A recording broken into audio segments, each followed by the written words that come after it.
Ah, d'accord. Très bien. Merci. Alors, tu pars quand? Pour Barcelone? Ah, je pars après-demain. J'ai pris le billet d'avion. Ah bon? On va dans mon pays? Ah bah oui. Espagne. Ouais, Espagne. On va jouer des castanets. Ça a été le coup de foudre tout de suite? Oui, le coup de foudre. Quand je l'ai vu faire de la moto, du trial, je l'ai connu comme ça.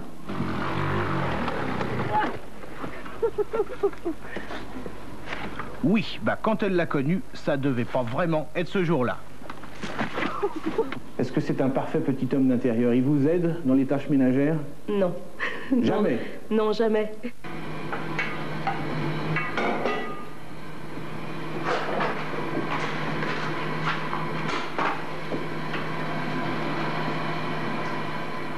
Cyril n'est pas du tout un homme d'intérieur, mais je lui demande pas du tout parce que je ne travaille pas, alors je m'occupe de mon intérieur moi-même.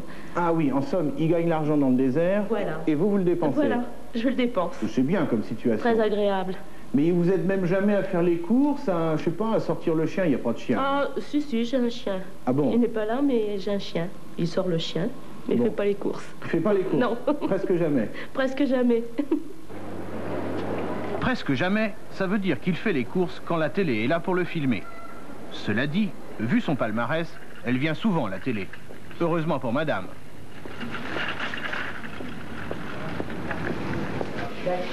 Quand il n'est pas dans le désert, Cyril tient un commerce de moto à Tours. Il n'y est pas tous les jours. Forcément, son programme de course est très chargé. Commercialement parlant, ça marche très bien, merci.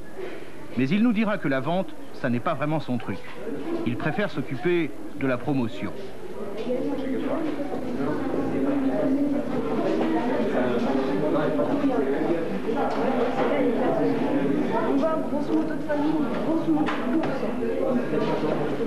Et pour s'occuper de promotion, il faut gagner dans le désert. C'est QFD. Revenons à votre victoire au Dakar. Vous avez eu un coéquipier, Gilles Lallet. Oui.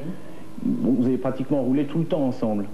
Non, nous avons roulé toute la partie de la fin ensemble, puisqu'on était 1 et 2, mais le tout début, nous avons fait chacun notre course, et il s'est trouvé que nous sommes 1 et 2 par chance et par qualité sportive de nos machines et des pilotes. Lequel avait le plus besoin de l'autre? Ah, ça c'est une question, je ne répondrai certainement pas, puisqu'il y a un premier et il y a un deuxième.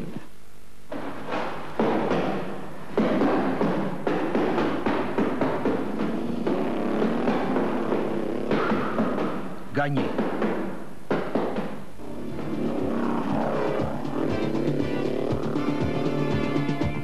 Gagné.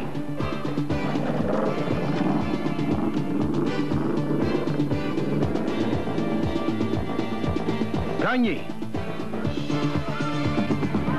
86 sera la plus belle victoire de Cyril parce que c'était l'édition la plus dure de l'histoire du Dakar. D'autant plus que pour lui, la mort de Thierry Sabine sera un véritable drame. C'est un monsieur important pour vous, Thierry Sabine? Oui, c'était un personnage, je crois, irremplaçable et très important. C'était le maître d'œuvre du Paris-Dakar et je dois dire que pour moi c'est une grosse perte. Un ami?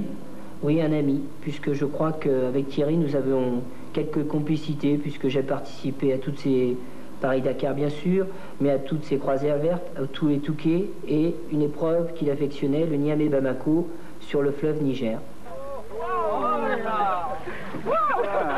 Voilà, Cyril maintenant.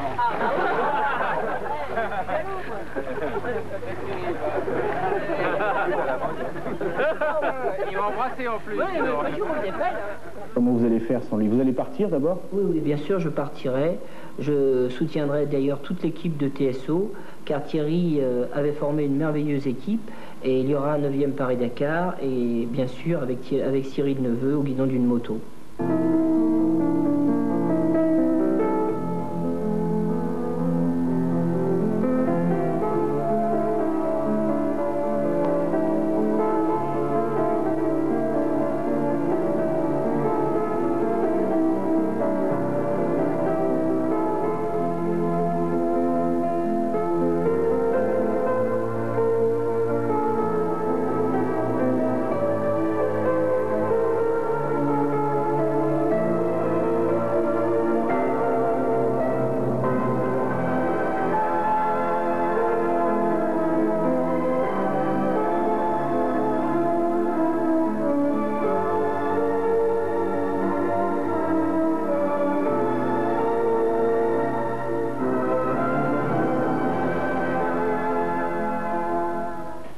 vous aurez des enfants?